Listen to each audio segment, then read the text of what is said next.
De la Federación Rural y el posible ministro de Ganadería, Agricultura y Pesca de este futuro gobierno, el gobierno electo, de este gobierno de coalición. Así que esta tarde lo recibimos en Vespertinas para hablar un poco de este nuevo desafío. ¿Qué tal? Bienvenido. Un gusto estar por acá. Aún no está confirmado, digamos, de manera oficial, pero sí, ya casi estamos hablando de que va a asumir ese cargo. Estamos dispuestos, si nos dignan con ese cargo, sí. ¿Cuándo se confirma? Y lo escuché a la calle decir ayer que antes del 11 desearía anunciar todo el gabinete. Antes del 11 de diciembre. Sí, No, el próximo la semana miércoles. que viene. Sí. En ese caso, digamos, que se dé ese nombramiento, ¿cuál es la primera medida, la medida más urgente, es lo primero que se necesita hacer? Tú sabes que es la pregunta que te hacen Y sí, siempre. y sí. Y es muy difícil, yo creo que es muy difícil de contestar, porque las cosas cambian. De hecho, están cambiando todos los días y de aquí lo que hoy se pueda decir, en el 1 de marzo capaz que ya no es aplicable. O el sector quizás que necesite atención más claro, urgente. Quizás podemos hablar de cuál es el espíritu con la cual vamos a encarar las medidas que hay que implementar. Evidentemente en el sector en el sector agropecuario hay subsectores que están pasando un muy mal momento.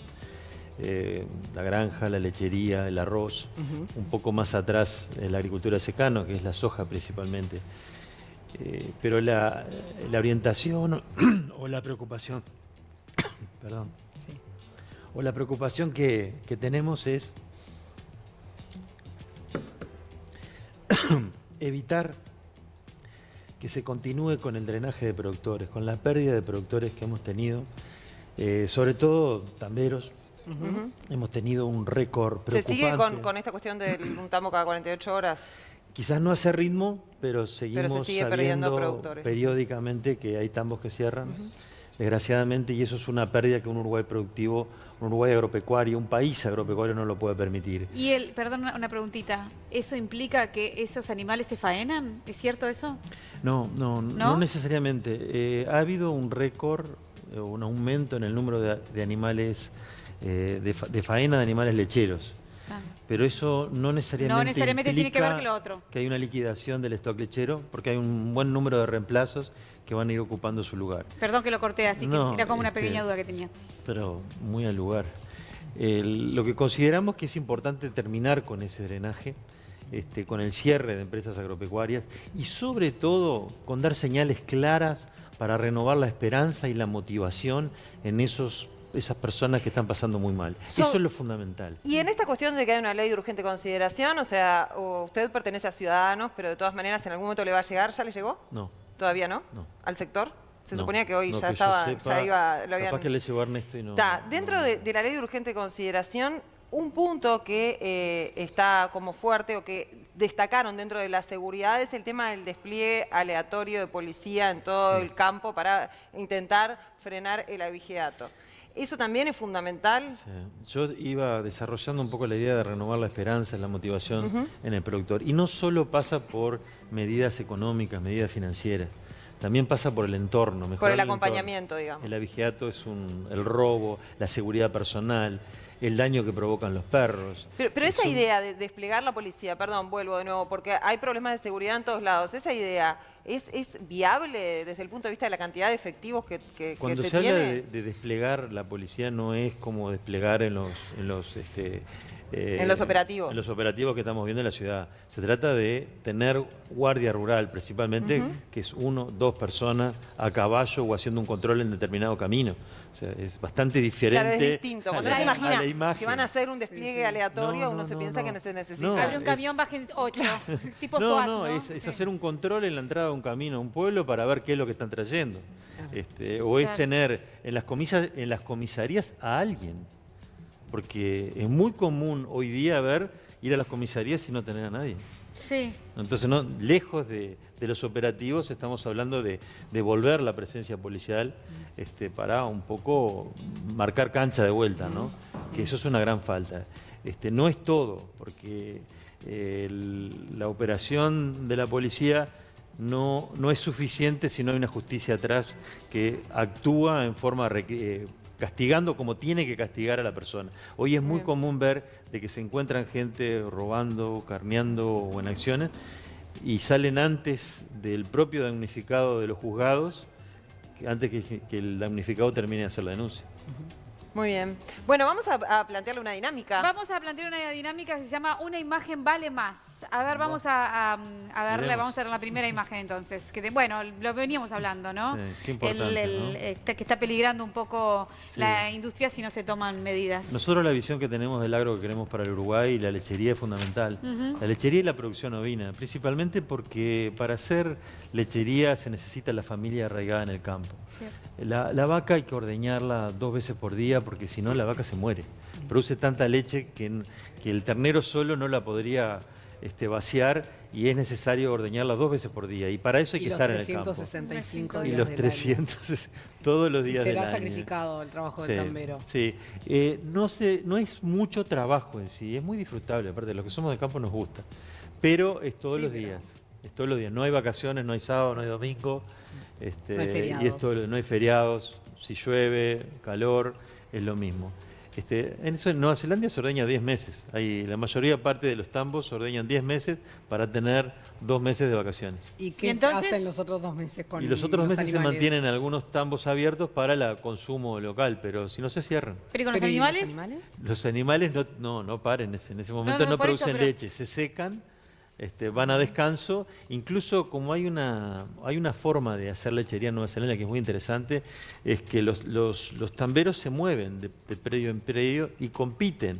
Los dueños de los campos compiten por los mejores rodeos y le ofrecen mejores negocios. Entonces Claro. es muy común en una época del año, 2 meses, ver el trasiego de animales de un lado a otro de las personas. Y muchos se toman 2 meses de descanso. ¿Y ese sistema podría Sí, aplicarse en perfectamente. Uruguay? ¿Sería Perfectamente. eficiente frente a esto que está sucediendo, digamos? Perfectamente. Tener Es un 10 modelo. meses más eficientes y que, bueno... Sí, se podría perfectamente, no habría inconveniente. Hace unos días decías en un tuit con respecto a esto, con aprole de rehén, el nuevo gobierno, cualquiera sea, debe ponerle fin a este abuso de poder que no deja de poner en riesgo a la principal industria nacional, aduciendo motivos absurdos. ¿Por qué hablas de este abuso de poder? ¿A qué te Me referías? refiero al sindicato de Conaprole, de los trabajadores, y me refiero a un caso concreto cuando hubieron varios, pero quizás el más destacado, el que cuesta entenderlo, es cuando se identificó a una persona que estaba robando a Conaprole, se lo procesó y el sindicato protestó a raíz de eso y hubo que tomarlo de vuelta. Y eso significó millonarias pérdidas, todo ese proceso de protesta, de cierre, de ocupación de plantas, millonarias pérdidas para la empresa. Y recordemos que Conaprole es una cooperativa, donde hay más de 3.000 productores, Sí. que es un orgullo nacional, que es la empresa nacional que se premia todos los años como mayor exportadora del país. Que por una cuestión de esta naturaleza de la que estamos hablando, que estamos defendiendo un ladrón, y que forzamos a la cooperativa a reintegrarlo, le hacemos perder millones de dólares que significan que a la definitiva el precio que se le paga al productor sea menor. Y en definitiva muchas veces promueve que ese productor se entregue. Diga, no quiero más con esto, no puedo sobrevivir más con esto que me están pagando. Ahora Y hay- ha pasado varias veces. Y permitime, hay otra cosa que quiero destacar. Cada vez que se para la levantada de la leche que se llama de los tambos. Sí. Y eso es alimento que se pierde. No se puede tirar al ambiente porque realmente haría mucho mal al ambiente. Pero ¿qué sucede? Eso, como no se levanta, los tanques en los tambos se derraman, se desbordan.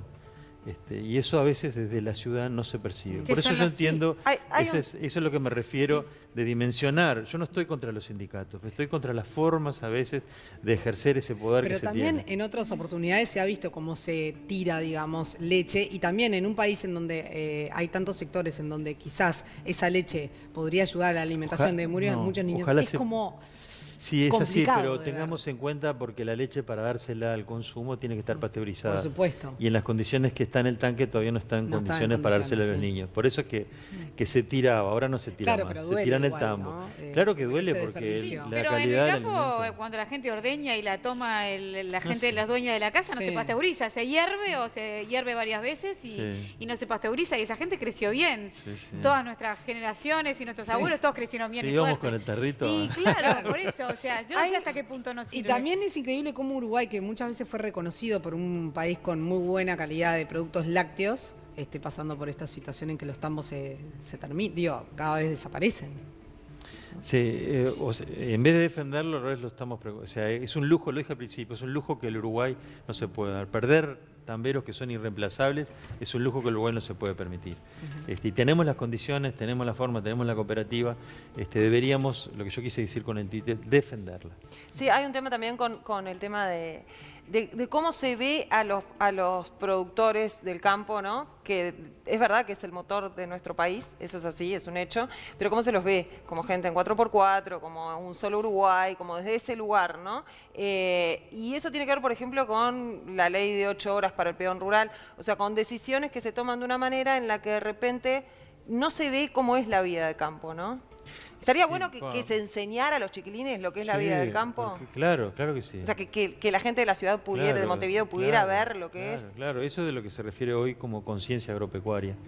Que hay varias iniciativas que yo creo que debemos apuntalarlas aún más, que llevan a que la gente de la ciudad conozca más del campo y no se deje de llevar ni para un lado ni para el otro, por figuras que no reflejan la realidad. Desgraciadamente, la figura del productor rural usado ha sido mal usada con... Otros fines. Sí, el otros latifundista, el latifundista, el claro. explotador. Está lejos de la realidad, no quiere decir que no los haya, pero está lejos. La gran mayoría de los productores no encajan dentro de esa descripción. Asociar 4x4 con un solo Uruguay también son dos cosas muy distintas. Un solo Uruguay es una expresión espontánea, social, de gente sobre todo del interior, que hay gente de la ciudad, hay gente del campo, que bueno, que es un producto de sentirse relegados en la consideración. Yo creo que es un deber como país agropecuario que somos, y nosotros siempre repetimos una frase que dice que es, si bien dependemos del campo, porque eso es nuestra identidad, la gran mayoría de los uruguayos no somos conscientes de esa dependencia. Por eso. Y es nuestro deber hacérselo conocer a la UPM. gente. UPM. Ahí aparece la imagen. ¿Se va a rever el contrato por esta segunda planta? ¿Ustedes sienten que se ha dado prioridad o facilidades a este sector por sobre los otros? A ver, yo no decido si se revé o no. Te digo la opinión personal. Sí. Todavía ni siquiera como ministro, porque no lo soy. Yo creo que UPM es una inversión importante para el país. Que quizá el tema no es UPM en sí, o la inversión en sí, sino la forma en la cual se negoció, que aún muchos de los uruguayos no sabemos ni a los que nos hemos comprometido. Eso para mí es el principal meollo del tema. Pero no podemos dejar de destacar de que es una inversión, la inversión más grande que tiene el Uruguay, que se hace en un lugar que no tiene trabajo, que estaba relegado en el centro del país, que el 80% de los árboles que precisa para funcionar ya están plantados y necesitan cosecharse, y que el otro 20% se va a plantar en formas de abrigo, sombras, no tan atacando al medio ambiente. Lo de las ventajas que se le ha dado nos preocupa. Nos preocupa porque hay empresas nacionales que no tienen las mismas ventajas, que deberían tenerlas, y que también colocan a la actividad forestal en una situación ventajosa frente a otras actividades, como lo puede ser la ganadería o lo puede ser la agricultura. Porque esas ventajas que se le dan en las zonas francas se trasladan en mejores rentas a poder pagar por los suelos en la competencia natural, ¿no? Por eso son cosas que deberían controlarse. Entonces, hay muchas puntas que quedaron sueltas, hay otras que se ataron y no sabemos qué son, pero si uno lo ve globalmente, yo creo que es un aspecto positivo porque la actividad, el trabajo que va a generar es muy importante. Pero también reconozco que las observaciones que se le han hecho hay que escucharlas y hay que tenerlas en cuenta. Y eso que decís de abrigo y sombra es esa sinergia que se podría producir con la ganadería y que está muy Claro, incipiente, pero que claro. todavía falta. Claro. Hay como una especie de... O sea, ¿hay una distancia entre los ganaderos y los forestales que hay que achicar, digamos? No, son buena sectores relación. que hay buena relación, incluso el silvopastoreo que se llama, explotar las dos cosas en conjunto. Pero destaquemos que la mayor parte de nuestros ganados en verano pasan al sol, sin ninguna ramita donde esconderse. Y eso, por más que uno los vea que sobreviven, no quiere decir que estén pasando bien. Claro. Entonces, te diría que casi la mitad de nuestro rodeo sufre de deficiencias de sombra, que deberíamos pensarla. Lo mismo de abrigo, en el invierno es lo opuesto. No tienen dónde esconderse de los vientos a veces para abrigarse. El tema es que la posibilidad de invertir en forestación en algunas partes del país todavía es difícil por el tema flete. A la hora de cosechar esos árboles, están muy lejos de las zonas, me refiero al este, noreste del país, mi zona. No somos todavía tentadores para la industria forestal, pero es un desafío, un deber importante que el Uruguay tiene por delante. Hablando, ya que estamos hablando del ganado, usted se ha expresado muy apoyando básicamente, diciendo que es esencial la herramienta de la exportación del ganado en pie y que hay que aumentarla. Hay quienes pueden pensar, bueno, no sé si es tan buena idea. ¿Por qué cree que es fundamental y que hay que aumentarla? Tú sabes que cuando empezamos con esto hace muchos años, con los primeros que hablamos es con la FOICA, que es la Federación de los Obreros de la Industria Frigorífica, que justamente veían que parte de su materia prima para procesar y para darle trabajo se iba. Y nosotros le demostrábamos que era exactamente lo contrario. Si no hubiera habido exportación de ganado en pie, hubiéramos seguido con los ciclos clásicos que ha tenido la ganadería del Uruguay. Es decir, hay mucha producción, la industria baja el precio, se desestimula el criador, hay menos terneros. Entonces la producción, los animales que iban a faena hacían esto. Al promover la exportación, al darle salida a los terneros que salen enteros en la exportación de ganado en pie, le da un poder negociador al criador, que es el eslabón, el último eslabón, el que recibe, el más débil, el que recibe todo el impacto que pase de arriba, que van pasando los problemas, lo recibe el criador. Darle más fortaleza, darle una flexibilidad superior a la que ha tenido. Y de hecho así fue. Hoy estamos frente a la generación de terneros más numerosa que el Uruguay ha tenido, y no fue el año pasado porque tuvimos una seca. Y eso asegura trabajo para el futuro.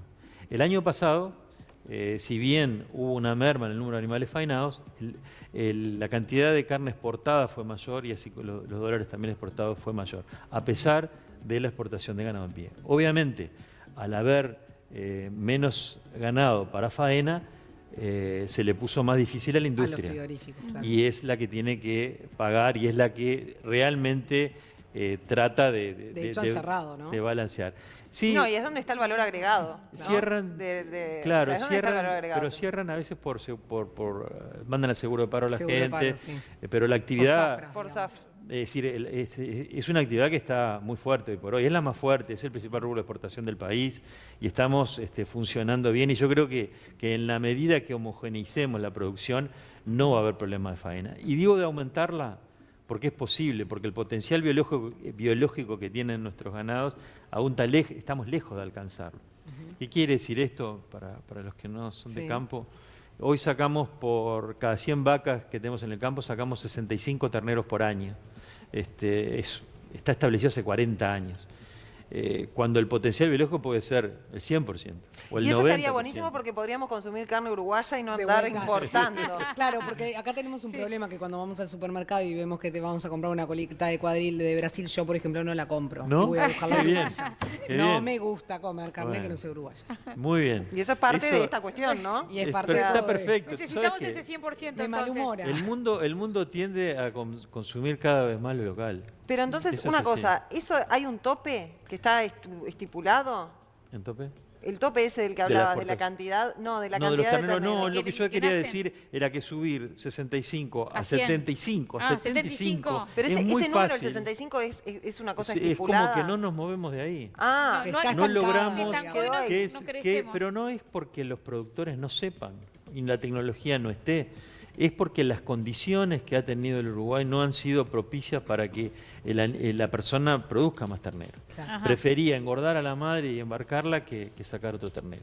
Esa es la pura verdad. ¿Y es un riesgo hacer, digamos, no engordar a la madre y tener Es riesgo, claro. riesgo grande? Era una decisión que es mucho riesgo. ¿Sí?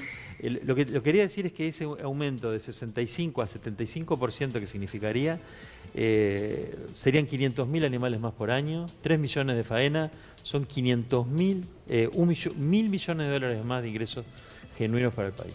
Para un poco relativizar todo. Está bien. Tenemos la última imagen y tiene que ser medio flash la respuesta porque estamos con poco tiempo. y veo poco. Exactamente. Estamos hablando de los agroquímicos. ¿Cuál debería ser el rol del ministerio para monitorear su uso? Y yo creo que debemos ser el ejemplo, la responsabilidad suprema en el uso de los agroquímicos.